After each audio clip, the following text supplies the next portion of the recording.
about this fourth category? Sin of an elder.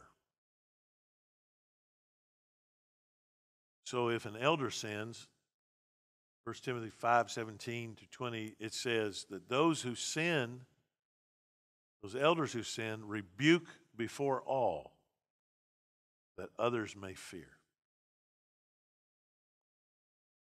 And if an elder sins, something that is public, something that is egregious, something that everybody knows is not fitting for an elder, he needs to be publicly rebuked. Even if, I believe, even if you let him go,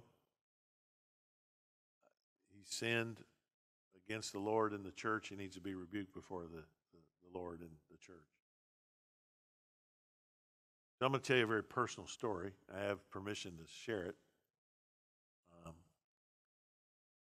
So one of my sons went through a time where he was out of the will of God, really took Tanya and me on a ride, was in sin. And, you know, I would plead with him. I would say, man, do you know for sure you're saved? And he would weep, and yeah, I do know. I know I'm saved. And like, why are you doing this?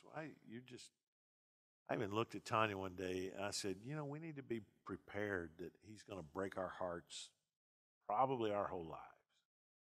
You just need to be buckled in for that. We talked about not letting it affect us. It happened, a lot of it, the year I was president of the Kentucky Baptist Convention, and it wasn't like I didn't have enough going on in my life. He went through a time, he really came back to the Lord and was really doing well, and I was grateful. I was pleasantly surprised. And Dan Broyles, the guy who was our youth pastor at the time, really saw potential in him, and he's very gregarious, and he's just a great guy. And Dan said, I'd really like to use him as an intern with the youth this summer. I said, man, I don't know that's a good idea. I don't know that he's there yet. I don't know that there's enough distance between him and his sin. Dan said, you know, I'll work with him. I think he'll be fine. So I had a conversation with both of them. I said to my son, I said, you need to know this is a serious thing. And you know me well enough to know that me being your dad isn't going to get you less accountability. If anything, it's going to get you more. And if you mess up, I will deal with you, and I'll deal with you publicly. Don't mess up. I said, yes, sir. A couple of months later, he walked in my office, and he confessed to me a sin. Did not involve our youth, but it was egregious enough that I immediately removed him from his duties. And I said, you knew what was at stake. And as an intern here, you had the function and authority of an elder. You certainly were under an extension of my leadership here. And we're going to deal with this right. Nobody's going to question whether or not I was open and honest about your sin. Even though his sin was private, he was functioning as an elder. So I called a deacons meeting on a Friday night, but that's rare. They all came. They knew something was up. And I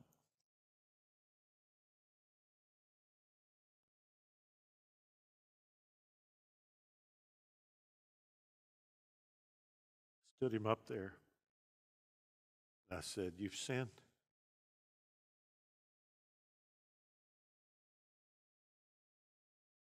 Against God. Against this church. You brought shame and reproach on the name of Jesus. You repent? He said, I do. So sorry. I want to be forgiven. I want to be restored. I looked at my deacons. I said, Men, it's up to you. Will you forgive him? They said, we will. Do you want to see him restored? They said, we do. We gathered around him and we prayed for his genuine repentance, for him to walk in purity before the Lord. Got through. I said, okay, I'm going to do this in both services on Sunday morning.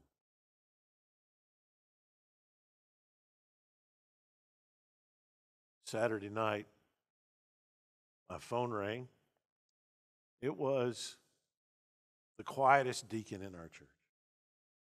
I've been on 2 trips to Brazil with Paul. I don't think he spoke 20 words on either one of them. He's just one of those guys who just always works, never talks. God bless him. Kind of guy I like to hang out with. And he called. He never calls. He said, Pastor, he said, let what you did last night be enough. It was hard.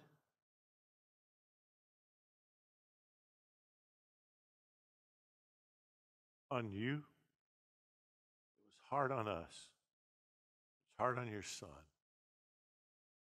I understand it. It was the right thing. But let it be enough. Don't do it tomorrow.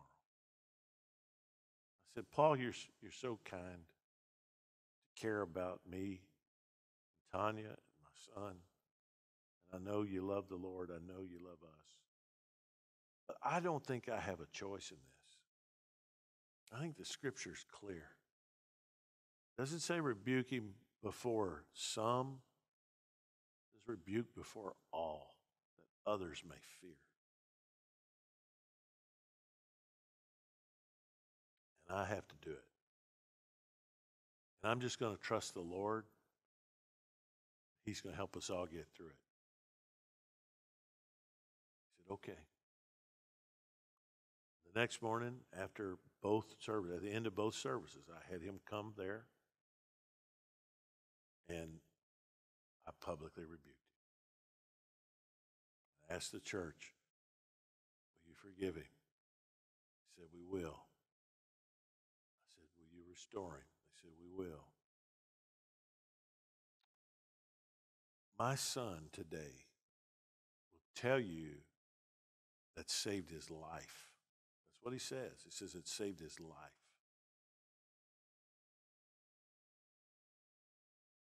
And I'm not exaggerating, and it's not just a father's pride when I tell you he's one of the best and godliest husbands and fathers I've ever seen. And the same church that saw him publicly rebuked elected him as a deacon years later.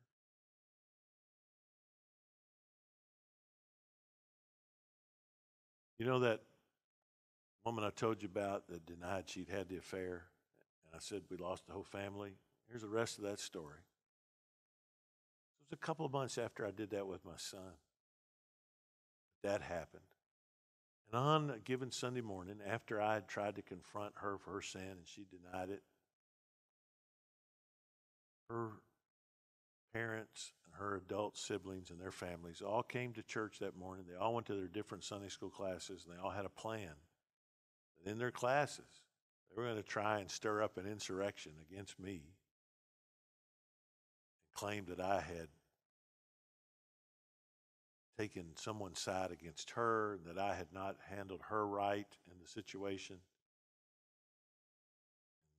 And so simultaneously that morning, in about 5 Sunday school classes, this started. Well, we've got something we want to say. And here they went. And in 5 separate Sunday school classes, they all got exactly the same response. He did this with his son. Why do you think he wouldn't do this with your sister, with your daughter?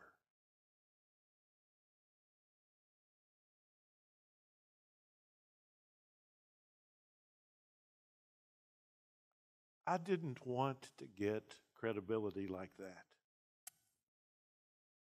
But I got credibility.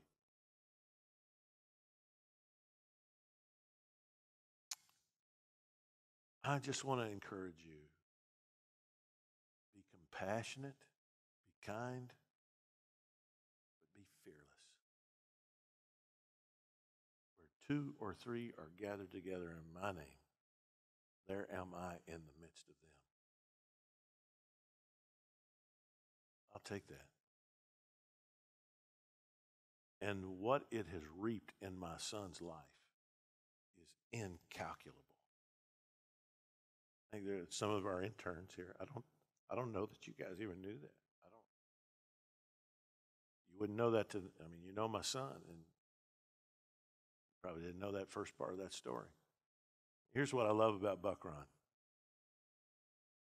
They get both ends of the equation. They get the confrontation of sin. They get the beauty of repentance. And when we discipline somebody, I always instruct them. Like when someone repents, I tell them, okay, we've dealt with this now. No more talking about it. We're going to treat it like God does. We're separating it from the person. It's dealt with on the cross. They've repented. We've forgiven. We're moving on. And Buck Run just gets it. It's the least gossipy place I've ever seen. And I think places that get both the seriousness of sin and the beauty of repentance and restoration, they're not gossipy places. I think Satan gets such a victory when he gets us to believe the opposite. That if we talk about this, we're going to create a bunch of gossips and everybody's going to talk about it. Or if we confront sin, we're going to come across as cruel. The exact opposite is the case. When you confront sin, you're compassionate, and you deal with stuff openly, people don't think you're pulling something over on them. And it shows the seriousness of sin, and people hate it. They see what it does. I could go on and on and on. Right after that happened with my son, we had in our church Southern Seminary graduate who was the K-State Baptist Campus Ministry Director. He fell into sin. I did exactly the same thing with him. Brought him before the church, publicly rebuked him. Today he's serving the Lord. He's a wonderful pastor, has a family, and I'm convinced had we not done that, his name would be a footnote somewhere. He wouldn't be serving the Lord. So trust the Lord. Follow the process. Confront sin. Restore the broken. Love them. Walk the long, hard road of repentance with them. God will honor that.